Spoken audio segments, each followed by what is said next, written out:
which is very atypical for him, I feel. Anyway, we are in map number 3 now. The ace game, the decider. And spawning to the lower left of Harstem, we have got the blue Protoss player representing Fnatic, Harstem. In the bottom right of Alter's team, we have the green Zerg from Team Esports Club Visualize. Use RainMan, the green Zerg. Both 1-1.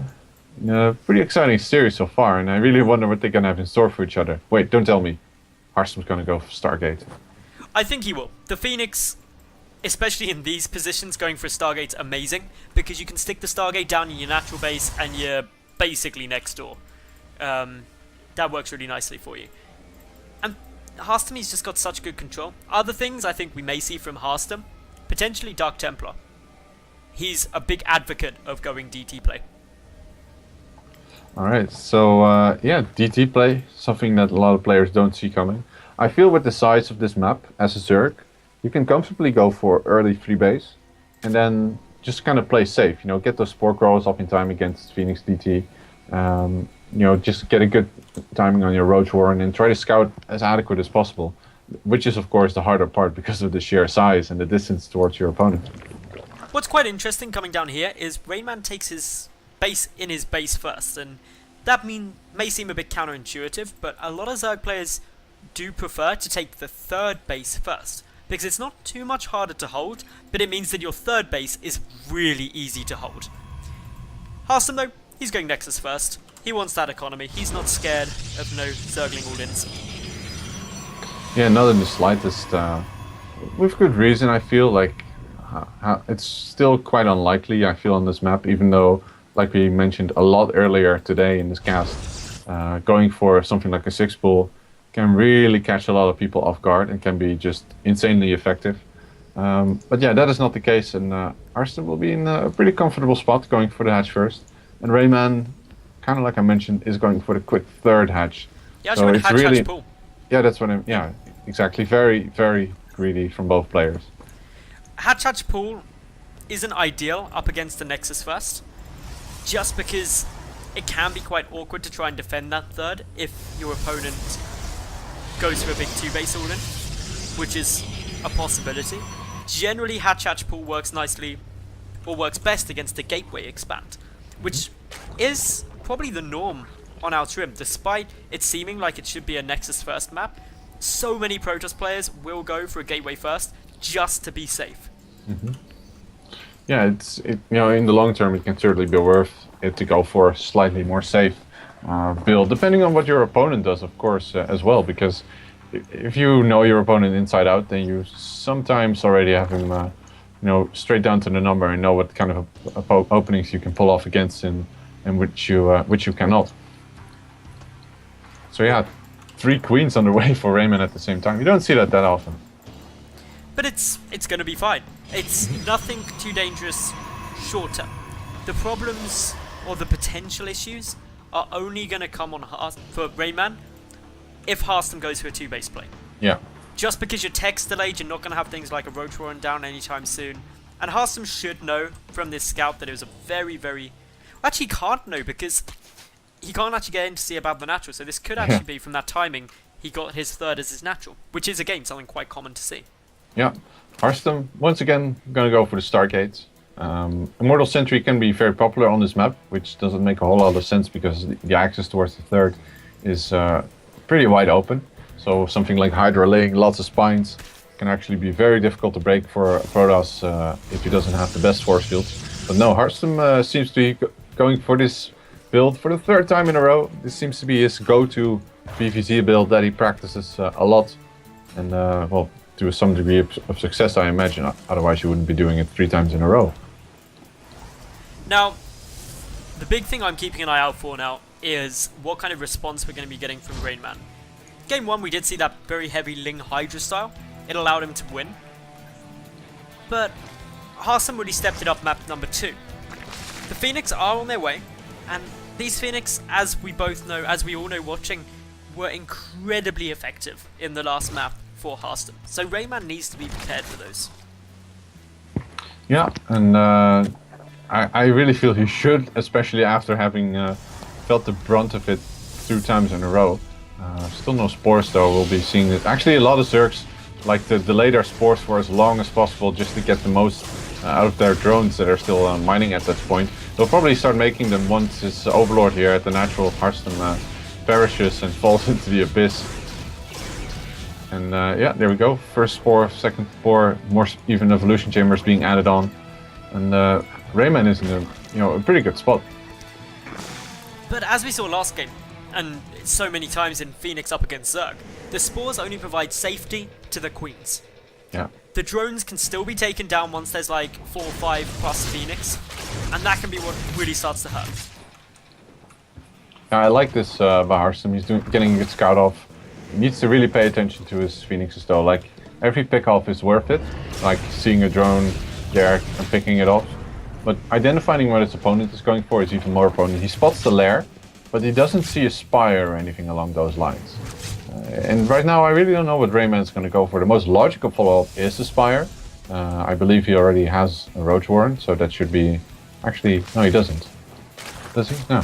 No, going for the spire, so this is just lings into some corruptors is the best way to stop this. But the trouble is, it's going to be really hard to stop, because if you think back to Frost, for example, on that map, the spire was already down before there wasn't a Stargate open from Harstem. So now Harstem's got the advantage in the Phoenix numbers, but for now he hasn't done much damage. He's picked off like 3 lings, 1 drain and 1 overlord. Needs to do more to justify this investment. Oh, those lings though, they get force fielded in, and that's a huge mistake here by RainMan just running up the ramp like that. After seeing those sentries, and oh my god, the meat grinder is real, and Harstem picks up a lot of value with this force field right here. Holy crap. That is a very cost-effective trade. Drones also coming down at the third base of RainMan. Harstem is being very effective with these Phoenix. One gets quite low, needs to be careful with that. But this is such a huge momentum swing here for Harstem and RainMan, of course, at the same time. In the previous game, one on Frost, we saw mostly mistakes by Harstem with his early aggression. However, it's the other way around this game. Harstem now flying once again into the natural, trying to pick off every drone he can take.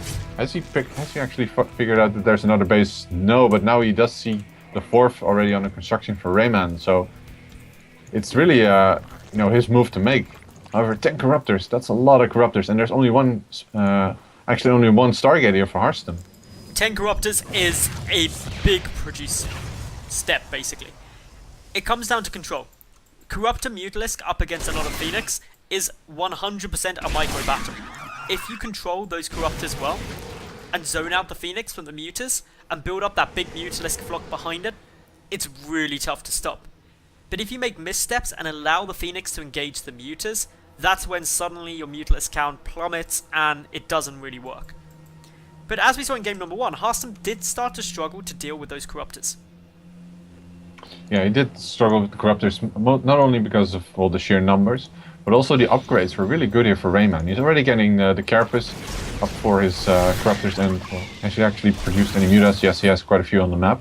And now he's transitioning into roaches. And I really wonder if Harstem is adequately prepared for this. He's adding on a second Stargate, and adding on more gateways, as well as a lot of Zealots and Archons. The Archons are the big difference. Yeah, as well as the force fields. Right now, Harstem still has 6 sentries.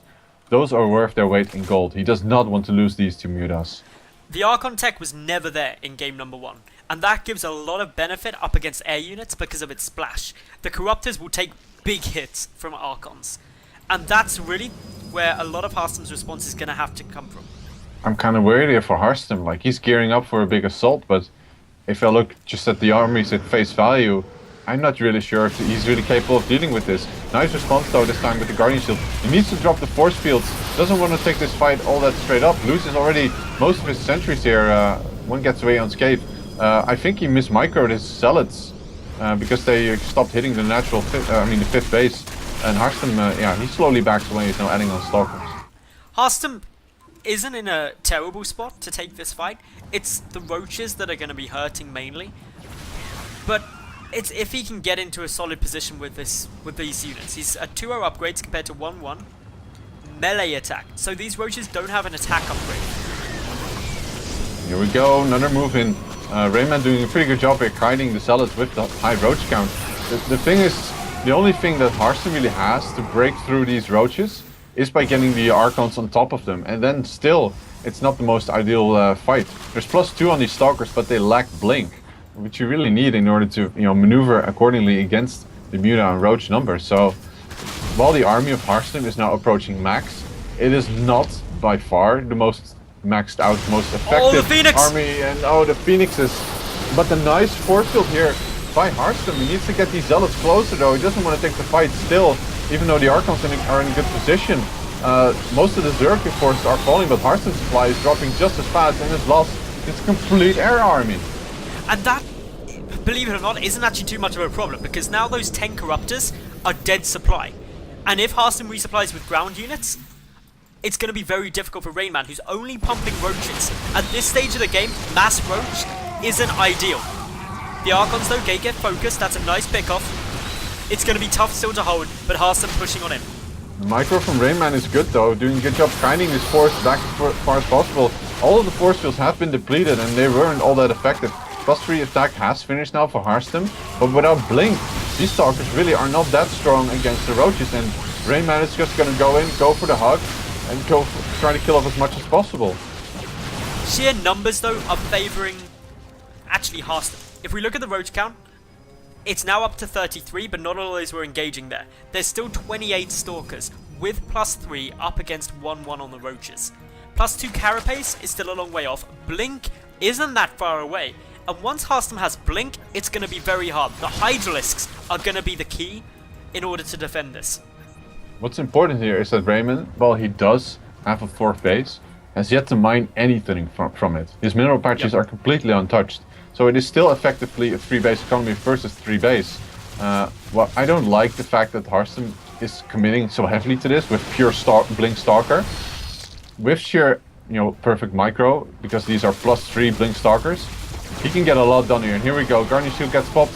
Nice concave here though from RainMan, and with Hydras in support as well as the Corruptors going in for corruption, Harstem is actually losing quite a few Stalkers here for free.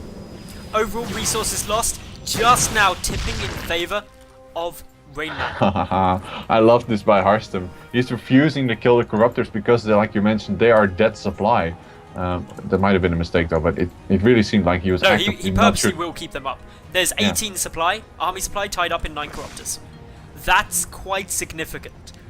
If we look at the overall army supply, 144 to 116, minus out that Corruptor supply, and suddenly things look a lot closer. Well, I'm not too sure if corruption comes down here though. Seems the first fight is happening, but decent forceful here by Harstem. Slice out most of the army of Protoss, Berserk I mean.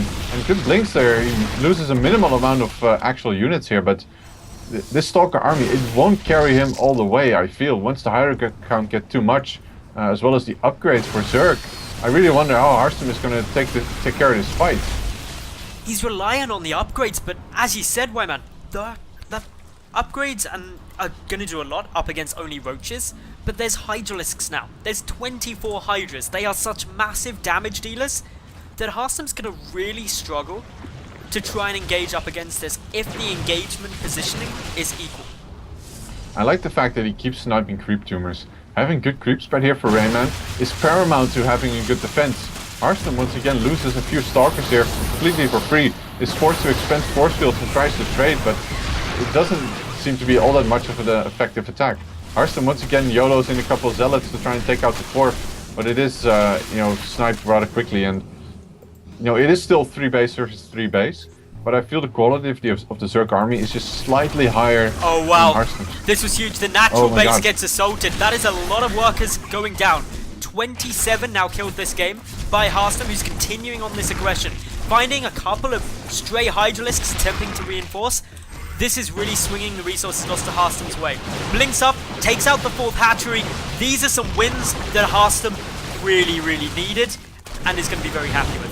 Yeah, in a bit of a mistake here, RainMan decided to pull back his entire army and still hasn't cleaned up all of these Zealots and lost his force because of that. There is, however, a link counterattack here by RainMan into the 4th of Harstem, which is going to deal massive damage. Nice response though by Harstem, recognizing what's going on. Had already warped in quite a few Zealots, who will be now taking on these Zerglings, and actually RainMan is moving out, and Harstem sees this with one of the pylons in the way. Now Harstem, since he knows it's moving out, he can look to get some damage down and then just recall away if he wants to. And that's why RainMan is going to struggle to go for this. I love the addition of a couple of Immortals as well. There's still a very high roach count in this army, but the Zealots, they're still going to town. This is insane. I don't even see the Warp Prism. Where is it? There has to be. Does he even have a Robo? Yeah, he's got an Immortal. Anyway, Harstem is. There was no Warp Prism. They just wanted him. Oh, that's great. Yeah, they're still killing drones actually. What's really cool for Harstem is that he's still not committing at any point in the game with these Stalkers and Sentries. He has gone up to 12 Sentries at this point. Against Hydra Roach, if you keep getting the perfect force fields, you will kill that force. Okay, where's this Mothership Core? It's away from the army. Harstem knows this push is coming across the map. And because the Mothership Core was out of position, he couldn't risk going actually to snipe off the third there we go. first. Nice recall. And here we go. This is RainMan's final stand. He has to win the game right here. Picks out an Immortal right off the bat, but the force fields from Harstem, oh my god. They are so good. They slice this Zerg army in half. We need some better blinks though, because he's losing quite a few Stalkers, but still, RainMan down in supply right now, even with Roaches, is forced to retreat. We still have quite a few force fields here for Harstem, and can he take this fight and win it right here? Good force fields come down behind this. A couple of Stalkers sniping off the third hatch of RainMan. Harstem microing back away from the main army. He's split it nearly in two. Overall, the army supplies now swinging into Harstem's favor. He's holding quite nicely. It's gonna be close, but Harstem, with the reinforcements, gets the GG, and Harstem tops out this group, taking that